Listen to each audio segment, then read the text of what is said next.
అనారోగ్యం, ఉద్యోగం, వ్యాపారం అప్పులతో బాధపడుతున్నారా? వెంటనే జేకేఆర్ గురువు గారికి కాల్ చేసి అపాయింట్మెంట్ తీసుకోండి. నమస్తే రమ్మగారు. నమస్తే జయ.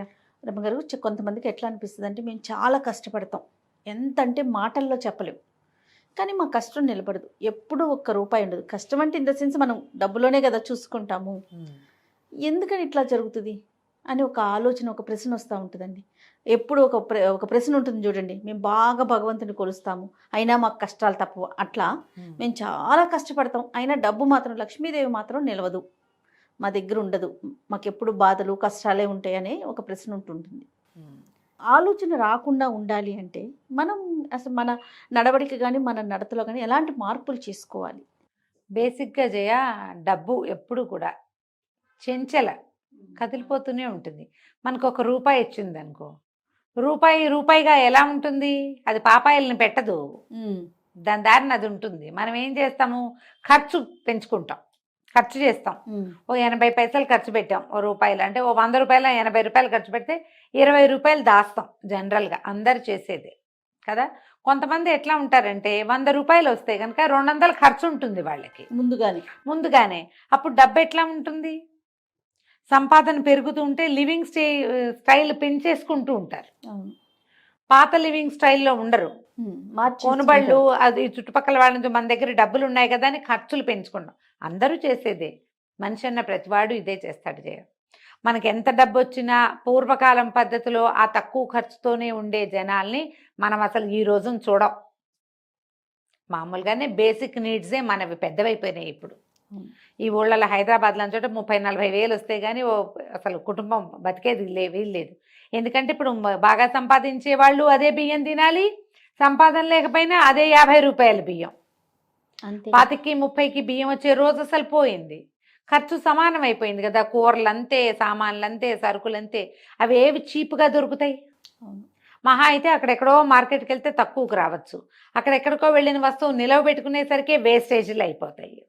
లివింగ్ ఇది మా అందరిది ఒకటే, ప్రతివాడికి 2 పూట్ల అన్నం కావాలా, 1-2 కూర కావాలా, అదే చింతపండు, అదే బెల్లము, అదే ఉప్పు, పప్పు, నూనె, ఎండుమిర్చి అవే వాడుకుంటాం, అందరం అదే కదా. మన భోజనం వేరు, వాడి భోజనం వేరు, తక్కువ జీతం వాడి భోజనం వేరు కాదు అసలు.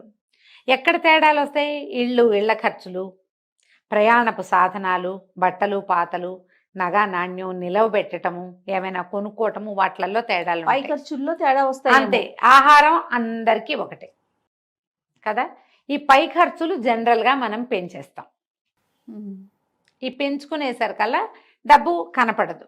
ఇంత డబ్బులు వస్తున్నా ఎందుకు నాకు మిగలటం లేదు? ఇదివరకు 50,000 వచ్చేది, అప్పుడు నేను 10,000 సేవ్ చేసేదేవాడిని, ఇప్పుడు 1,00,000 వస్తోంది అంటే నేను డబల్ 20 సేవ్ చేయాలి కదా అనిపిస్తుంది, కానీ చెయ్యం. మనం 14-12 చేయగలుగుతాం అంతే. ఎందుకంటే ఈ పెరిగిన వారడి మనం పెంచేస్తున్నాం, ఖర్చు పెరిగిపోతుంది. మనం బయట తినేది పెరిగిపోతుంది, బట్టలు కొనేది పెరిగిపోతుంది, మారిపోతుంది. ఎవరికైనా ఇచ్చేది, ఎక్కడికైనా వెళ్ళేది, ఏమైనా కొనుక్కునేది, ఎక్కడ తగ్గం మనం. వాడే ఫోన్ దగ్గర నుంచి అన్నీ మార్చేస్తాం. ఈఎంఐలు పెట్టేసుకుంటాం, డబ్బులు వస్తున్నాయని ఈఎంఐలు పెట్టేస్తాం, ఇంకో 2 వస్తువులు కొనేసుకుంటాం, ఇంకా ఎక్స్ట్రా స్టోరేజ్ కొనేసుకుంటాము, పెంచుకుంటూ పోతాం. ఈఎంఐ ఆప్షన్స్ వచ్చాక రమ్మగారు మరి చాలా ఎక్కువైపోయింది, కొనుబళ్ళు ఎక్కువైపోయింది. మనం చేయగలమా లేదా, మనం కట్టగలమా ఆలోచించినా రావట్లేదు. ఎంత పెద్ద వస్తువైనా చేతిలోకి వచ్చేస్తుంది, అది తర్వాత కడతాం, మనకు తెలియటం లేదు. కానీ ఏమవుతుంది, ఎండ్ ఆఫ్ ద డే చూసుకుంటే మనం నిలవలో లేము, మనం సంపాదించిన దానికి తగినట్టుగా మన దగ్గర నిలవలేదు అనేది మనకి తెలుస్తూ ఉంటుంది. బేసిక్ ఒకటి ఎవరికైనా కావాల్సింది ఇది. నువ్వు కార్పొరేట్ స్టోరీస్లో కనపడుతుంది, బ్యాంకర్లు మనకి అడ్వైజ్ చేసే బ్యాంకర్స్ వస్తారా, వాళ్ళు చెప్తారు. సంపాదన పెరిగిన వెంటనే ఇమీడియట్గా నువ్వు ప్లాన్ చేయాల్సింది సేవింగ్స్, అంతే. అది డబ్బు మల్టిప్లై అయ్యే విధానాన్ని యాప్ చేసుకో. ఒక 20 రూపాయలు దాచిపెట్టడం అంటే ఓ పర్సులో పెట్టి పెట్టడం కాదు, అది పిల్లలు పెట్టే చోట పెట్టాలి. పెద్ద పిల్ల కాదు, చిన్న పిల్ల అయినా సరే సేఫ్గా. అసలు ప్రధానమైనది సేఫ్టీ. ప్రధానమైనది చాలా ఎక్కువగా ఆలోచించాల్సింది సేఫ్టీ. చిట్టీలు కట్టడము, ఎక్కడైనా నమ్మకమైన చోట డబ్బులు పెట్టి మదుపు పెట్టడము, తర్వాత ఇప్పుడు మనకి బోల్డన్ వచ్చినాయి, ఏమంటారు దాన్ని, మ్యూచువల్ ఫండ్స్ లాంటివి. అలాంటిది ఏదైనా సరే రెగ్యులర్గా ఒక సిప్, ప్రతి నెల డబ్బు అందులోకి వెళ్ళిపోతుంది. నీ జీతం పడ్డం ఏంటి, సిప్కి వెళ్ళిపోతుంది. అది నీ చేతిలో ఇంచి కాదు, ఆటోమేటిక్గా అది వెళ్ళిపోతుంది. నీ దగ్గర ఉన్నది కొంతే ఉంటుంది, నువ్వు ఇందులోనే వాడాలి. ఆల్రెడీ సేవింగ్స్ దానంతట అది వెళ్ళిపోయింది కదా. నీకు డబ్బు జీతం హైక్ వచ్చింది అంటే ఇమీడియట్గా నువ్వు చేయవలసింది అది. మనం ఏం చేస్తాం అంటే హైక్ వస్తుంది అనగానే మనం అవి కొనుక్కోవాలి ఇవి కొనుక్కోవాలని ఆలోచన పెట్టుకుంటాం. కొనుక్కునే ఆలోచన రెండో ఆలోచనగా పెట్టుకోండి. ముందు పొదుపు మీద పెడితే మీరు పడిన కష్టం నిలబడుతుంది. ఎప్పుడు కూడా ఇదే మార్గం. నీ దగ్గర నీకు కోట్లు వచ్చినా అదే మార్గం, లక్షలు వచ్చినా అదే మార్గం, వందలు వేలలో ఉన్నా కూడా అదే మార్గం. పొదుపు వైపు ఆలోచించాలి తప్పకుండా. ఎవరైనా సరే దాన్ని ఎక్కడైనా, ఇప్పుడు కొంచెం పెద్ద పెద్ద అమౌంట్స్ అనుకో, ఏదైనా స్థలాలు లాంటివి కొని పెట్టుకోవాలి. బట్టలు బంగారము అశాశ్వతమైనవి. బట్టలు మీరు కొన్నాక అది గుడ్డి గవ్వకి చెయ్యదు. అంతేగా. మనం పెద్ద పెద్ద షాపులు చూస్తాం జయ, ఈ పట్టు చీరలు, పట్టు బట్టలు, ఏదైనా ఫంక్షన్ అనగానే బట్టలకి ఎంత ఖర్చు పెడతాం జయ, ₹1 వెనక్కి వస్తుందా? రాదు. పారేయటమే. నువ్వు తిండికి బట్టలకి పెట్టింది, ఈ రోజు పెట్టింది ఇంతే కథ. ఫోటోల కోసమే పెట్టేస్తున్నావు బట్టలకి, అవునా కాదా?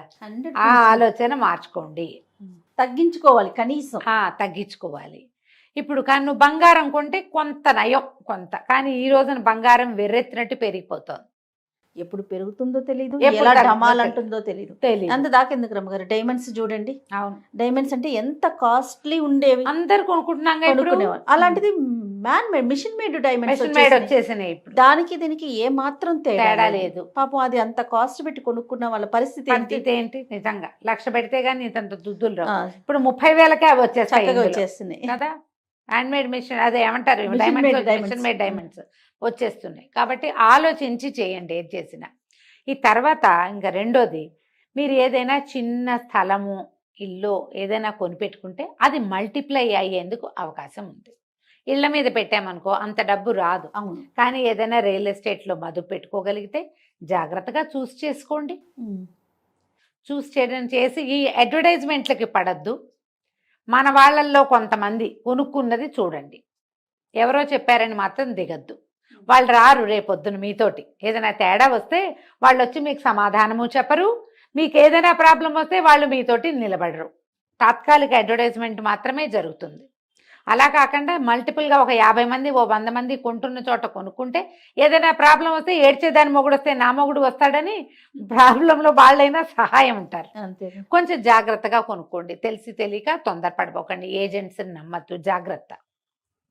ఇలా ప్లాన్ చేసి కనుక పెట్టుకుంటే పిల్లల్ని పెడుతుంది డబ్బు, అప్పుడు మన కష్టము నిలబడుతుంది. నువ్వు ఖర్చు పెట్టినది రాదు, వెనకేసింది ఉంటుంది. ఈ వెనకేయటం ఎలా అనేది ఎవరి విధానాన్ని బట్టి వాళ్ళు ప్లాన్ చేసుకోవాలి. వాస్తు బంగారం కొనిపెడతారా, స్థలాలు కొనిపెట్టుకుంటారా, లేకపోతే ఏదైనా మ్యూచువల్, ఇప్పుడు పెద్ద పెద్దవి అయితే బంగారాలు వాస్తు స్థలాలు అనుకో. చిన్న చిన్న అమౌంట్స్ మనం మదుపు పెట్టుకోవచ్చు ఇట్లా చక్కగా. రెగ్యులర్గా అవి సిప్కి కట్ అయిపోయి ఉంటాయి, అమౌంట్ ఉంటుంది ఖచ్చితంగా. కాస్త ముందు వెనకగా మార్చుకోవచ్చు దాన్ని, లేదా ఏదైనా చిట్టీలు కట్టుకోవటం రెగ్యులర్గా. పెద్ద అమౌంట్ అయ్యాక దాన్ని ఫిక్స్ చేసుకోవటం, దాంతో ఏదైనా పెద్దది ఏర్పాటు చేసుకోవటం, పిల్లలకు వస్తువుని అరేంజ్ చేసుకోవచ్చు, అలా చేయొచ్చు. ప్రధానమైనది మీ మైండ్ సెట్లోనే మీ డబ్బులు ఉంటాయి. డబ్బు పర్సులో ఉండదు, మైండ్ సెట్లో ఉంటుంది. దాన్ని సరి చేసుకోండి తప్పకుండా. దీంతో పాటు మనకు ఐడియాలు లేవు, డబ్బులు ఉన్నాయి ఏం చేయాలండి అని నన్ను కూడా అడుగుతారు. నాకు మాట ఏవో 1-2 తెలుసు, నాకు పెద్ద ఏం తెలిస్తే. కానీ ఇప్పుడు మనీ మేనేజ్మెంట్ ఎక్స్పర్టైజేషన్ కూడా ఒకటి వచ్చింది, చెప్తున్నారు డబ్బుని మనీ మంత్ర, డబ్బుని ఎట్లా మదుపు పెట్టాలి, ఎందులో ఏ షేర్స్ లో పెట్టచ్చు, ఏ షేర్స్ లో పెట్టకూడదు, మ్యూచువల్ ఫండ్స్ లో కూడా ఏవి బెనిఫిషియల్ గా ఉంటాయి. తర్వాత ఈ ఆడపిల్లలకి బోల్డన్ రకరకాల యోజనలు వచ్చినాయి కదా, సుకన్య పథకాలు ఇలాంటివి పోస్ట్ ఆఫీస్ లో కట్టమని, అలా ఐడియాస్ వస్తాయి. వాటిని ఫాలో అవ్వండి, వాళ్ళని పట్టుకోండి. నీకు కుదిరితే కనుక మనీ మంత్ర ఆడవాళ్ళకి సులువుగా చేసుకునేవి ఏవైనా 2-3 కూర్చోబెట్టి చేయించావంటే తప్పకుండా చాలా హెల్ప్ అవుతుంది. అది బోల్డన్ ఉన్నాయి ఆడపిల్లలకి చిన్న పిల్లలకి చిన్నప్పుడే అవునవును. ప్లాన్ చేసుకునేది. బర్త్డేకి ఇలా మదుపు పెట్టండి, ఇలా ఎక్కడైనా పెట్టుకోండి, ఇది పిల్లలు పెద్ద అయ్యాక చదువు నాటికి వస్తుంది, ఇలాంటి ప్లానింగ్ ఇస్తారు కదా. అట్లా మంచి ఐడియాస్ని తీసుకోండి. డబ్బులు వేస్ట్ చేసుకోవద్దు. తప్పకుండా రమ్య గారు. నమస్తే. నమస్తే.